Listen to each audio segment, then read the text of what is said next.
Students अस्सलाम वालेकुम।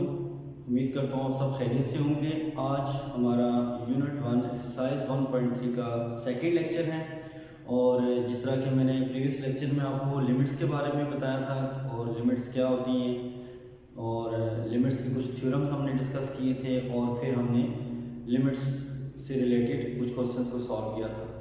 इसमें मैंने आपको लिमिट्स के क्वेश्चन में मैंने आपको ये बताया था कि जब भी हम लिमिट का क्वेश्चन सॉल्व करेंगे तो आपने स्टेप वाइज उसको आगे लेके चलना है। स्टेप नंबर 1 मैंने आपको ये बताया था कि जो भी आपकी लिमिट दी हुई है क्वेश्चन में आप वो डायरेक्ट फंक्शन में सब्स्टिट्यूट कर दें और सिंप्लीफाई करें, देखें कि आंसर आपका क्या आ रहा है। अगर तो आंसर आपका डिफाइन आ रहा है तो फिर तो आपका मसला ख़त्म हो जाएगा, यानी कि हमारा आंसर आ जाएगा। यानी आपने पहले स्टेप में क्या करना है, दिए हुए जो लिमिट होती है वो डायरेक्ट आपने फंक्शन में सब्स्टिट्यूट करनी है। अगर आंसर डिफाइन आ जाए तो वो हमारा फाइनल आंसर होगा, और अगर आंसर सिंप्लीफाई करने के बाद डिफाइन नहीं आता, डिफाइन ना आने का मतलब क्या होगा, मैंने आपको बताया था कि अगर आपका 0 ओवर 0 फॉर्म बन रही हो, इन्फिनिटी और इन्फिनिटी फॉर्म बन रही हो, या 1 ओवर 0, आपको पता है कि 1 ओवर 0 अनडिफाइंड फॉर्म है। इन तीन फॉर्म में से अगर कोई एक फॉर्म बनती है तो आप उसमें डायरेक्ट लिमिट नहीं पुट करेंगे, बल्कि फिर आप क्या करेंगे, क्योंकि ये अनडिफाइंड फॉर्म्स हैं तो हमने क्या कोशिश करनी है, हमने कोशिश ये करनी है कि हमारा फंक्शन डिफाइन आंसर दे। उसके लिए फिर हम क्या करते हैं, सेकंड स्टेप, फर्स्ट स्टेप ये हो गया कि आप लिमिट का क्वेश्चन सॉल्व करते हुए फर्स्ट स्टेप में लिमिट डायरेक्ट वेरिएबल में पुट कर दें, फंक्शन के जो वेरिएबल्स हैं वहाँ पुट करें, सिंप्लीफाई करें। अगर आंसर डिफाइन आ जाए तो फाइनल आंसर होगा। अगर आंसर डिफाइन नहीं आता, डिफाइन आने का मतलब क्या है, इन तीन में से कोई एक फॉर्म बन रही हो, 0 over 0 form, infinity over infinity form, या 1 ओवर 0 फॉर्म, ये चीज़ आ रही हो तो फिर ऐसी फॉर्म्स को आप अनडिफाइंड फॉर्म्स कहते हैं। अनडिफाइंड फॉर्म जब भी बनेगी तो आप डायरेक्ट लिमिट नहीं पुट करेंगे, बल्कि दिए हुए फंक्शन को क्या करेंगे, सिंप्लीफाई करेंगे। सिंप्लीफिकेशन मैंने आपको लास्ट प्रीवियस लेक्चर में बताया था कि सिंप्लीफिकेशन क्या होती है। सिंप्लीफिकेशन ये होती है कि आपका फंक्शन अगर अलजेब्रिक फंक्शन है तो आप अलजेब्रिक फंक्शन को सिंप्लीफाई किस तरह कर सकते हैं, ये डिपेंड करता है कि फंक्शन किस टाइप का है। अलजेब्रिक फंक्शन दिया हुआ है तो वो किस टाइप में, अगर तो उसमें स्क्वायर रूट इन्वॉल्व हो रहा है तो आप रैशनलाइजेशन कर सकते हैं, कोई फार्मूला ओपन कर सकते हैं, फैक्टराइजेशन हो सकती है, कोई चीज़ कॉमन ले सकते हैं, कोई चीज़ मल्टीप्लाई डिवाइड करके सिंप्लीफाई कर सकते हैं। तो इट डिपेंड्स कि फंक्शन किस टाइप का दिया। तो सेकंड स्टेप से रिलेटेड हम क्वेश्चन करते हैं, यानी हमारे पास कुछ ऐसे क्वेश्चन हैं। आपका क्वेश्चन नंबर 2 है और एक्सरसाइज है आपकी 1.3, यूनिट 1 की एक्सरसाइज 1.3। क्वेश्चन नंबर 2 में आपने फंक्शंस की लिमिट को एवेल्यूएट करना है, और वो ऐसे क्वेश्चंस हैं जिनमें अगर आप फर्स्ट स्टेप अप्लाई करें, यानी डायरेक्ट लिमिट पुट करें, तो इनमें से कोई एक फॉर्म बनेगी, यानी अनडिफाइंड फॉर्म बनेगी। तो हम क्या करेंगे, हम उसको सिंप्लीफाई करेंगे। तो आइए देखते हैं कि जिसका ये आपका क्वेश्चन नंबर है, क्वेश्चन नंबर 2 का मैं पार्ट नंबर 4 यहाँ पे, क्वेश्चन नंबर 2 का पार्ट नंबर 4 देखें। Limit x approaches to 1, x cube minus 3x square plus 3x minus 1 divided by x plus 1, sorry ये है x cube plus x, sorry minus x। तो ये हमारा क्वेश्चन है, इसकी लिमिट इवैल्यूएट करनी है।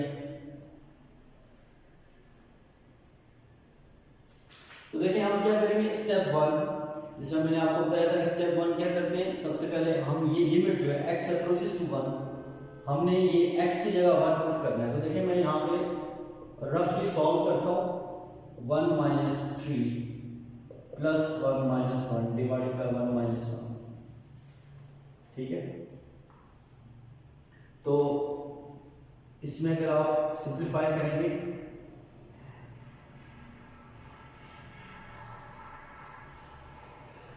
ये सॉरी -1 x जी नहीं 1 ही है, ठीक है, x approaches to 1 x cube minus 3x square plus 3x minus 1 divided by x cube minus x।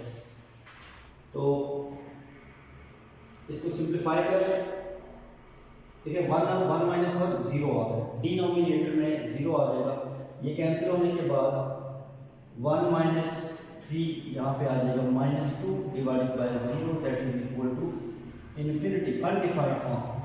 इसलिए मैंने आपको बताया जब भी डिनोमिनेटर में 0 आएगा तो ये अनडिफाइंड फॉर्म बनेगी। तो देखिए मैंने डायरेक्ट लिमिट पुट की है, सिंप्लीफाई किया है, तो आंसर हमारा अनडिफाइंड आ रहा है। तो जब ये सिचुएशन होगी तो फिर हम डायरेक्ट लिमिट ही पुट करेंगे, बल्कि ये आपने काम रफली चेक कर लेना है। तो अब हमें ये नजर आ रहा है कि 1 ये -2 divided by 0 that is equal to infinity, undefined form बन गई है। अब क्या करेंगे, अब हम इस फंक्शन को, ये जो ब्रैकेट के अंदर फंक्शन लिखा हुआ है, इसको हम सिंप्लीफाई करेंगे। जैसा देखिए ये अलजेब्रिक फंक्शन है, इसको अलजेब्रिकली हम सॉल्व करेंगे। सॉल्व किस तरह करेंगे, आइए देखते हैं।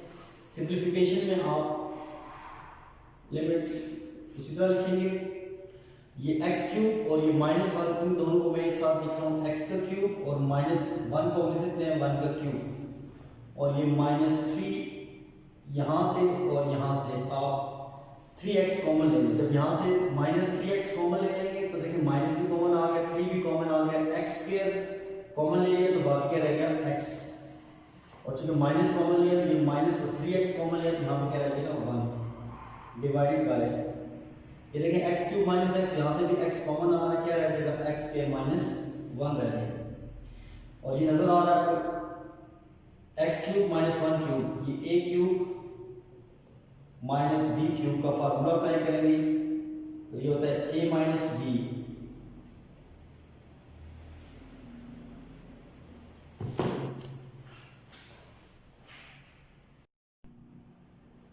तो इसको ओपन करने के लिए हम a cube minus B cube का फार्मूला यूज करेंगे।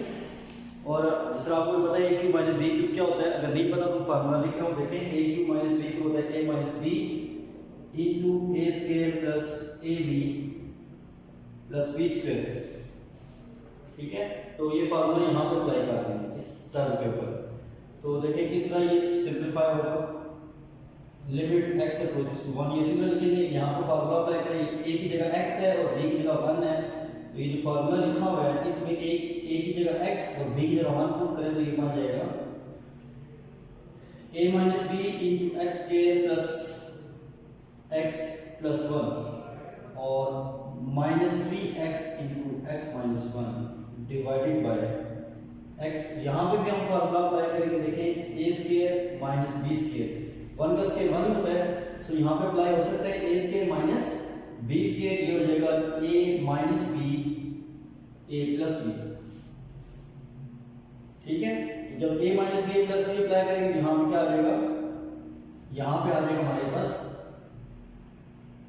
x प्लस 1 x माइनस 1, ठीक है। इस टर्म के ऊपर हमने a square minus b square का फार्मूला अप्लाई किया, a plus b a minus b।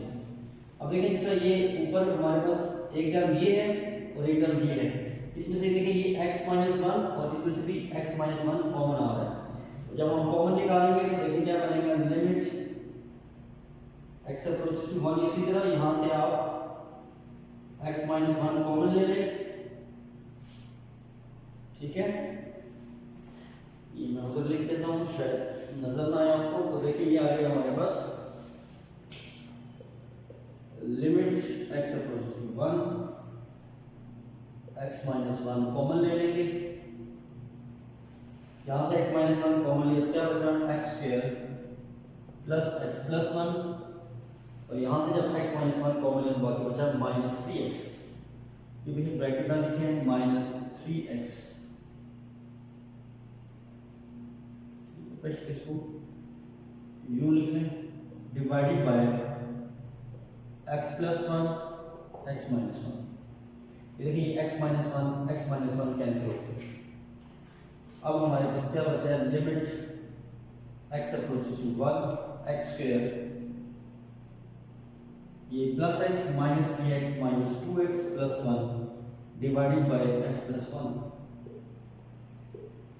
ये हमारे पास आफ्टर सिंप्लीफिकेशन ये टर्म बच गई है, फंक्शन हमारा सिंप्लीफाई होने के बाद ये आ गया। अब हम दोबारा फर्स्ट स्टेप पे चले जाएंगे, यानी हम ये x की जगह 1 पुट करेंगे तो देखिए क्या बनेगा, ये 1 का square minus 2 into 1 plus 1 divided bye 1 plus 1।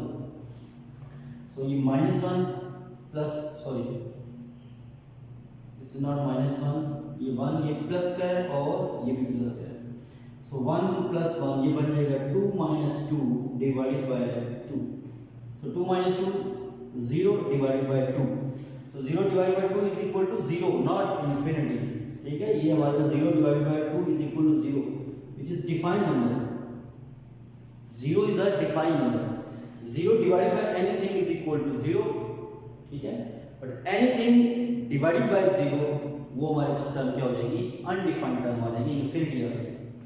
लेकिन यहाँ पे 0 ऊपर आ रहा है न्यूमिनेटर में, डिनोमिनेटर में जब 0 आएगा तो वो अनडिफाइंड टर्म आ जाएगी, ऊपर आएगा और नीचे जो है डिफाइंड नंबर है 0 divided by anything is equal to 0। 0 एक डिफाइंड आंसर है।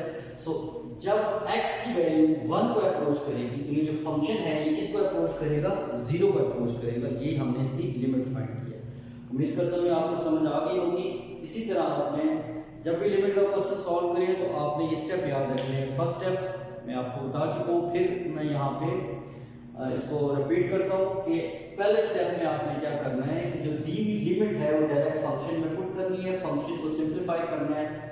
आंसर अगर डिफाइन आ जाए तो वो आपका फाइनल आंसर होगा, लेकिन डायरेक्ट लिमिट रखने से आंसर अगर अनडिफाइंड टर्म बन रही हो तो फिर हम डायरेक्ट लिमिट नहीं पुट करेंगे, क्या करेंगे, सिंप्लीफाई करेंगे। जिस तरह इस क्वेश्चन में आपने देखा कि मैंने डायरेक्ट लिमिट पुट की तो नीचे 1 माइनस 1 0 बनता है, 1 माइनस 1 0, डिनोमिनेटर में जब भी 0 आएगा तो अनडिफाइंड टर्म बनेगी। तो अनडिफाइंड टर्म बन रही थी तो उसको हमने क्या किया, डायरेक्ट लिमिट नहीं पुट की बल्कि क्या किया, सिंप्लीफाई किया।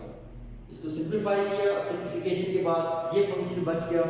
जब ये फंक्शन बच गया तो इसको दोबारा हमने क्या किया, स्टेप 1 की तरह हमने लिमिट इसमें सब्स्टिट्यूट कर दी, सिंप्लीफाई की। जब सिंप्लीफिकेशन किया तो हमारे पास पता चला कि हमारे पास आंसर क्या आ रहा है, 0 which is a defined number. ये हमारा फाइनल आंसर है। एक क्वेश्चन और देखते हैं इसी तरह का।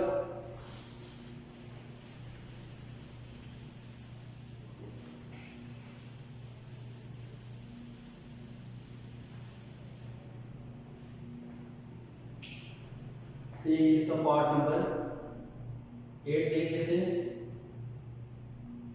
Limit h approaches to 0 x plus h square root minus square root of x divided by h।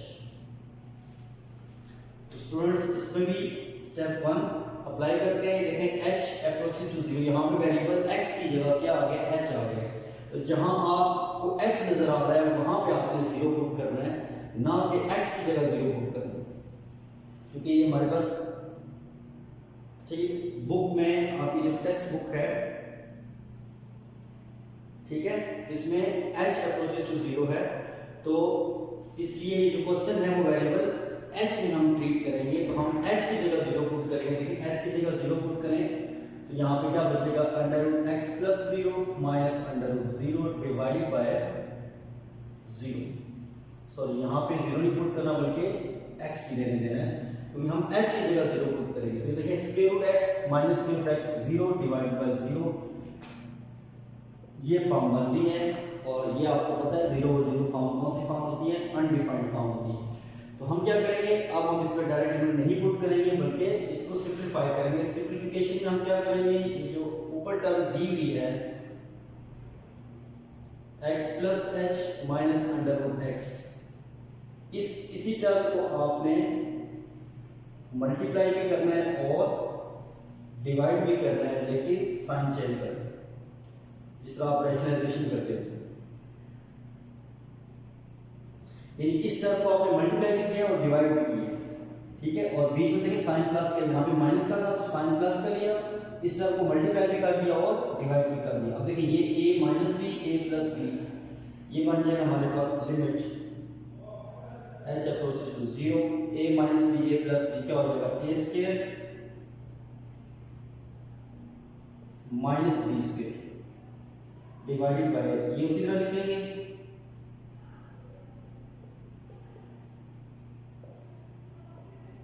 ठीक है, ये कैंसिल हो जाएगा इससे, तो रिमेनिंग हमारे पास क्या बचेगा, x plus H minus X, ये भी कैंसिल हो जाएगा, divided by h x plus H plus under root X. ठीक है, ये minus X plus X cancel हो गया, h बचा, वो h नीचे यहाँ पे कैंसिल हो जाएगा। एक स्टेप और कर देते हो, limit h approaches to 0, h divided by h into under root X plus H plus under root X, ये कैंसिल हो जाएगा, ऊपर 1 आ जाएगा। ठीक है, तो ये इसकी सिंपलेस्ट फॉर्म आ गई। अब ये जो हमारे पास फॉर्म आई है, ये सिंपलेस्ट फॉर्म आई है,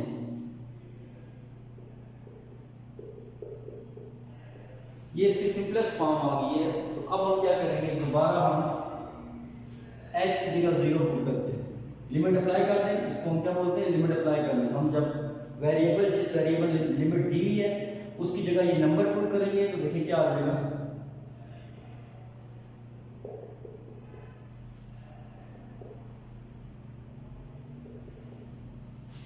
ये 0 हो जाएगा, अंडर रूट एक्स अंडर 1 और 1 2 टाइम्स अंडर रूट एक्स आता है। ठीक है, ये आपका आंसर आ गया। इसमें x भी कोई डिफाइंड नंबर होगा और 0 के अलावा की वैल्यू होगी, क्योंकि 0 अगर हो गया तो ये अनडिफाइंड बन जाता है। बल्कि यहाँ पे उसने ये जो क्वेश्चन था इसमें वेरिएबल x की लिमिट थी, हमने क्या किया, हमने जब डायरेक्ट लिमिट पुट की तो आंसर देखा हमारे पास क्या है, अनडिफाइंड फॉर्म, फिर उसको हमने रेशनलाइज कर लिया, सिंप्लीफाई किया, तो ये हमारे पास सिंपलेस्ट फॉर्म में फंक्शन बच गया। उसके ऊपर हमने लिमिट अप्लाई की, हमारा आंसर आ गया 1/2 स्क्वायर रूट x। तो ये आपका आंसर है, ये आपका क्वेश्चन नंबर 2 था, एक्सरसाइज 1.3। उम्मीद करता हूँ कि आपको ये क्वेश्चन समझ आ रहे होंगे। ये हमने पहले 2 क्वेश्चन अलजेब्रिक फंक्शन को हमने सॉल्व किया, इन अलजेब्रिक फंक्शंस की लिमिट को फाइंड किया। अब हम कुछ क्वेश्चन देखते हैं कि अगर फंक्शन अलजेब्रिक के अलावा कोई और फंक्शन आ जाता है, सपोज अब हम ट्रिग्नोमेट्रिक जो फंक्शंस हैं उनकी लिमिट्स किस तरह फाइंड करते हैं वो देखते हैं। तो कंसेप्ट वही रहेगा जो हमने यहाँ पे अप्लाई किया है, यानी first step and then second step. ठीक है, लेकिन सिंप्लीफिकेशन थोड़ी सी मुख्तलिफ हो जाएगी, क्योंकि आपको पता है कि अलजेब्रिक फंक्शन को हम थोड़ी डिफरेंट तरीके से सिंप्लीफाई करते हैं, ट्रिग्नोमेट्रिक फंक्शन को भी तकरीबन उसी तरीके से सॉल्व करेंगे, लेकिन चूंकि हम ट्रिग्नोमेट्रिक फंक्शन उसको ट्रिग्नोमेट्रिक फंक्शंस की लिमिट्स को सॉल्व कर रहे हैं, तो वहाँ पे कुछ ट्रिग्नोमेट्रिक के फार्मूले भी अप्लाई हो सकते हैं, वो आपको आने चाहिए। तो आइए देखते हैं कि हम ट्रिग्नोमेट्रिक फंक्शन की लिमिट को सॉल्व किस तरह करें।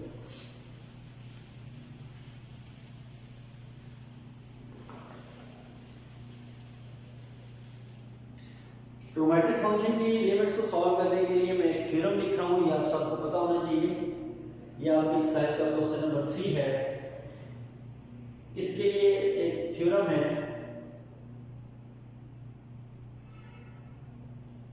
Limit theta approaches to 0 sin theta divided by theta is equal to 1।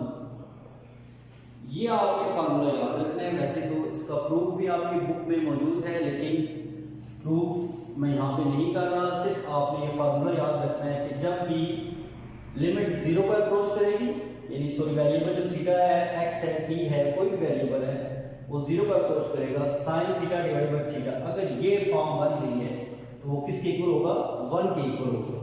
तो हमने जो क्वेश्चन नंबर 3 है, बहुत सारे क्वेश्चन हम इस फार्मूले से सॉल्व करेंगे। यानी हमने क्या करना है, दिए हुए क्वेश्चन को जब अनडिफाइंड फॉर्म बनेगी तो उसको इस शक्ल में लेके आना है। जब वो फंक्शन इस शक्ल में आ जाएगा तो वो किसके इक्वल होगा, 1 के इक्वल होगा। जिस तरह देखें क्वेश्चन नंबर 3 का फर्स्ट पार्ट है, limit x approaches to 0 sin 7x divided by x। अगर मैं इसको कंपेयर करूं तो आप देखें ये और ये जो है, ठीक है, ये एक जैसे हो सकते हैं। यहाँ पे देखें x है, यहाँ पे सिर्फ थीटा है। अब देखिए यहाँ पे एंगल है 7x, तो तो नीचे भी 7 होना चाहिए था, 7x। जैसा यहाँ पे थीटा है, theta is any value, any number, any angle, कोई भी एंगल हो सकता है। जो एंगल यहाँ पे साइन का होगा उसी चीज से डिवाइड भी होनी चाहिए। यहाँ पे थीटा था तो यहाँ पे थीटा है, यहाँ पे देखिए 7x है, इधर 7x होना चाहिए। लिमिट 0 का अप्रोच करिए, लिमिट थीटा अप्रोच टू 0, तो यहाँ पे भी x अप्रोच टू 0 ही है। तो किस चीज की कमी है, ऊपर 7 है, नीचे 7 नहीं है। अच्छा, लेकिन डायरेक्ट मैं इस पे नहीं जाऊंगा, मैं फिर स्टेप 1 पे जाता हूँ। स्टेप 1 क्या है, डायरेक्ट लिमिट पुट करते हैं। देखिए डायरेक्ट लिमिट क्या है, x approach to 0 sin 7 into 0 divided by 0, answer आ जाएगा sin 0 डिवाइडेड बाय 0। और आपको पता है sin 0, sin की वैल्यू 0 के ऊपर 0 होती है, तो क्या हो जाएगा ये 0 डिवाइडेड बाय 0 फॉर्म।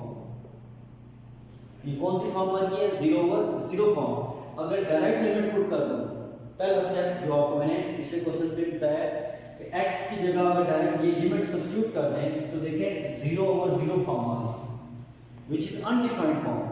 तो डायरेक्ट लिमिट नहीं पुट करेंगे, अब क्या करेंगे, सिंपलीफाई करेंगे। सिंपलीफिकेशन जो एक ट्रिग्नोमेट्रिक फंक्शन है, तो ट्रिग्नोमेट्रिक फंक्शन को सिंपलीफाई करने के लिए हम कोई ट्रिग्नोमेट्रिक का फार्मूला अप्लाई करेंगे। तो देखिए sin 7x, ऐसा कोई फार्मूला आपने नहीं पढ़ा होगा, तो हम क्या करेंगे, हम इस थ्योरम की तरफ जाएंगे। हम कोशिश करेंगे कि इस फंक्शन को इसकी शक्ल में ले आए, ताकि ये जो थ्योरम हमने पढ़ा है ये इसके ऊपर अप्लाई कर लें, हमारा क्वेश्चन आसान हो जाएगा। ये थ्योरम तब अप्लाई होगा जब एंगल और डिनोमिनेटर वाली टर्म एक जैसी होगी। तो देखिए 7x है तो नीचे 7 होना चाहिए, 7 नहीं है तो हम क्या करेंगे, 7 चूंकि कांस्टेंट है, हम कांस्टेंट से मल्टीप्लाई डिवाइड कर सकते हैं, मल्टीप्लाई एंड डिवाइडिंग बाय 7। देखिए क्या आ जाएगा, लिमिट उसी तरह लिखेंगे, 7 से मल्टीप्लाई कर दें और 7 से डिवाइड कर दें। 7 से मल्टीप्लाई किया, 7 से डिवाइड कर दिया। अब चूंकि ये 7 कांस्टेंट है, इसको बाहर निकाल दें लिमिट से। ये आपको थ्योरम पढ़ाया था मैंने स्टार्ट में, कि जब भी लिमिट के अंदर कोई कांस्टेंट टर्म होगी उसको हम बाहर निकालेंगे और लिमिट इसके ऊपर अप्लाई करेंगे, जो आपका फंक्शन होगा उसके ऊपर आप लिमिट अप्लाई करेंगे। अब देखिए sin theta divide by theta, ये शक्ल बन गई है। जो एंगल है वही चीज डिवाइड भी हो रही है, ये सारी टर्म किसके बराबर होगी, 1 के इक्वल होगी। So 7 into 1 that is equal to 7। ये जो आपका क्वेश्चन था, limit x approaches to 0 sin 7x divided by 7, ये हमारे पास इसका आंसर क्या आ गया, 7 answer, which is a defined number. तो आपने देखा कि जब ट्रिग्नोमेट्रिक फंक्शन आएगा तो अगर कोई ट्रिग्नोमेट्री का फार्मूला अप्लाई नहीं हो रहा या वो मजीद किसी भी फार्मूले से या कोई इसकी सिंप्लीफिकेशन नहीं हो रही किसी सूरत में भी ट्रिग्नोमेट्रिक फंक्शन की सूरत में, तो हम क्या करेंगे, हम उस ट्रिग्नोमेट्रिक फंक्शन को इस शक्ल में लेके आएंगे ताकि ये थ्योरम अप्लाई कर सकें और सिंप्लीफाई कर सकें। एक क्वेश्चन और देखते हैं, ये इंपॉर्टेंट क्वेश्चन भी है, इसका सेकंड पार्ट है,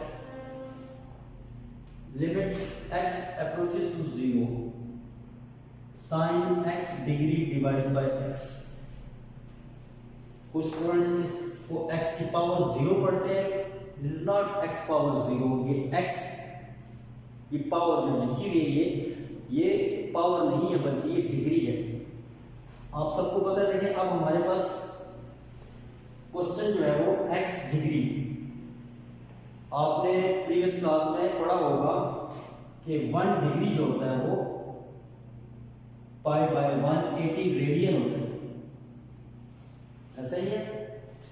इसमें भी अगर आप डायरेक्ट x की जगह 0 पुट करें तो आंसर अनडिफाइंड बनेगा। तो इसको सिंप्लीफाई करने के लिए हम क्या करेंगे, हम पहले यहाँ पे x डिग्री की वैल्यू पुट करेंगे। x डिग्री की वैल्यू पुट करने के लिए हम क्या करेंगे, हम 1 डिग्री होता है पाई बाय 180 रेडियन, तो दोनों तरफ अगर हम x से मल्टीप्लाई कर दें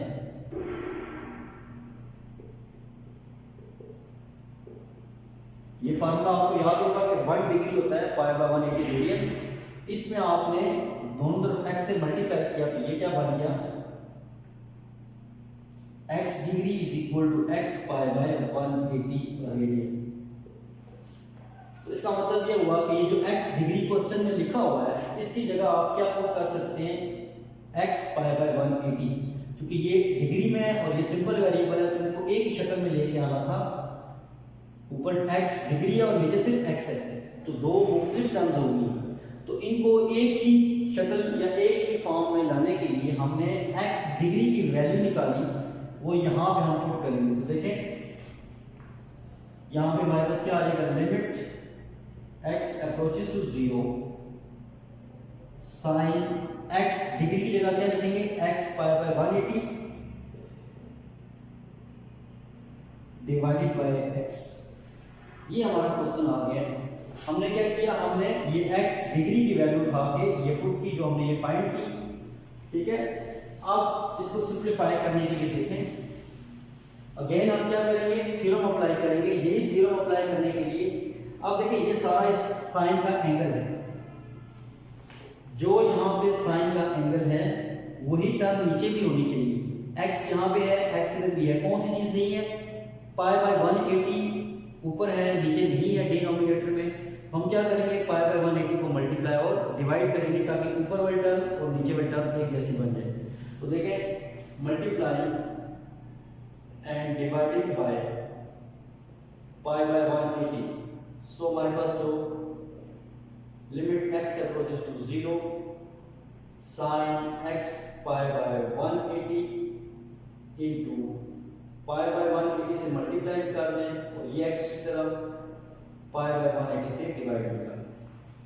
हमने क्या किया, पाई बाय 180 से मल्टीप्लाई किया और पाई बाय 180 से डिवाइड कर दिया। अब ये चूंकि कांस्टेंट टर्म है तो आप क्या करें, इसको लिमिट से बाहर निकाल दें, ठीक है।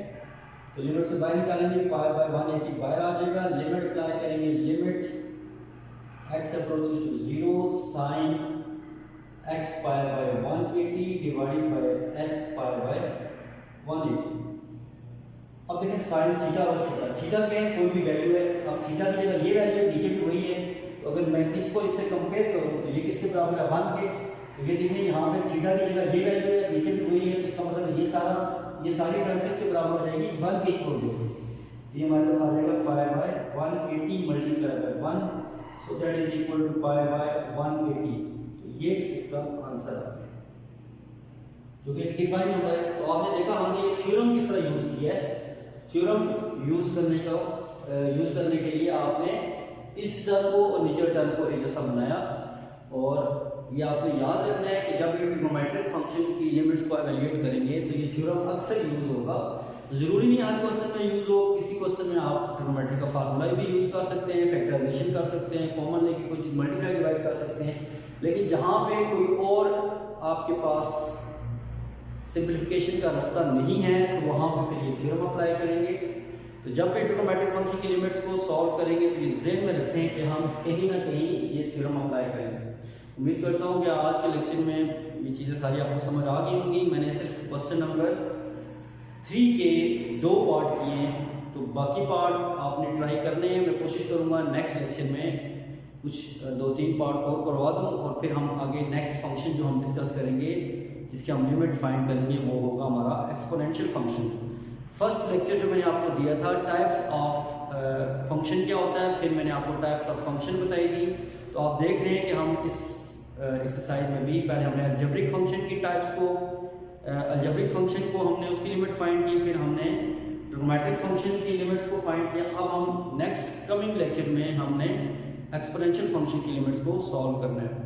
तो उसके लिए भी कुछ रूल्स हैं, कुछ फार्मूले हमारे पास, वो मैं लेक्चर से पहले आपको बताऊंगा।